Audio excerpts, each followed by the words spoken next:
It's been said somewhere along the line, it's like riding a bike.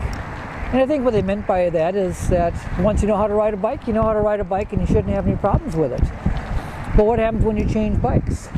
The bike I'm riding today on this beautiful fall day in Minnesota, it's 42 degrees and windy, is that same bike that I rode, the same Schwinn Varsity back in the day. And I think the same can be said for our real estate marketing of houses, is that also changes. You know, the marketing that we do now is not the same marketing that we did back in the day. You know, today we're promoting to our agents three things in order to sell a house. One, price it right. Two, make it look good. And three, make it look good online. Now the first one, pricing. It's a no-brainer.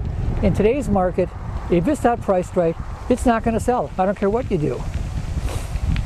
And whether it's a bank-owned, short sale, owner-occupied, if it's not priced to sell, just don't take the listing, because you're wasting your money, you're wasting time, you're wasting your client's time.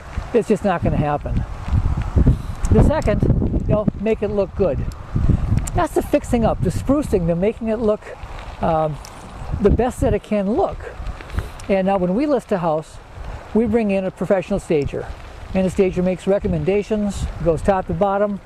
Here's the cost, here's what I would do, here's what, where I would put, you know, furniture.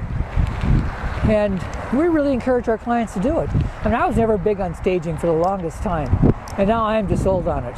You need to make the properties look fantastic, because that's what buyers are looking for. We also have a handyman, so in case there's some repairs that need to get done, we can accommodate it for the client. Now this is at their nickel, the initial consultations at our nickel, and it's the value that we bring to the transaction. And the last thing is to make it look good online. Buyers and real estate agents all look online first. That's where all the information is. And the houses that really pop and really look sharp visually are the ones that are, you know, you're increasing your chance of getting it shown. So the first thing we like to do is to have a professional photographer come in. I've seen, I'm sure everyone's seen just horrible photography online. So bring in a professional. You can fill in with the rest of your own photography if you'd like, but it really does make a difference to spend the extra money to get it done right. You know, use virtual tours, 360-degree tours. It really gives a nice spatial relationship for the house, so people can understand the flow of the house, and it engages them for that much longer time. On the verbiage, don't use a lot of adjectives. I think we've all been guilty of using too many adjectives and not enough verbs. I like emotional verbs. Enjoying, entertaining, relaxing, things that bring emotions to the buyer.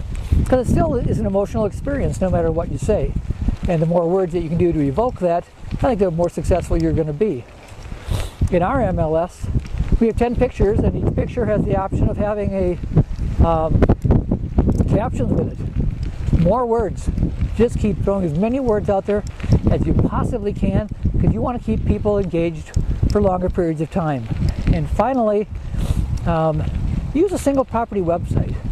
And you don't need to use real expensive ones like OBO, unless you have that kind of a house, but like realestateshows.com, Jeff Turner's company, outstanding value. For $125 for a year, you get unlimited usage.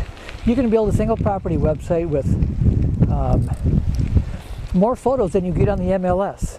Like, I like to shoot another, 30 bumpy roads, 30 or 40 additional pictures, and single property websites allow me to put it in there and link it up with the local MLS.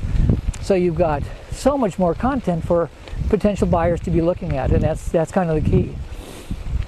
So this has been kind of brief. It's a little nippy out here today. But marketing is like riding a bike. Once you know how to do it, you know how to do it. It's pretty much the same basics, but sometimes we just have to change those bikes.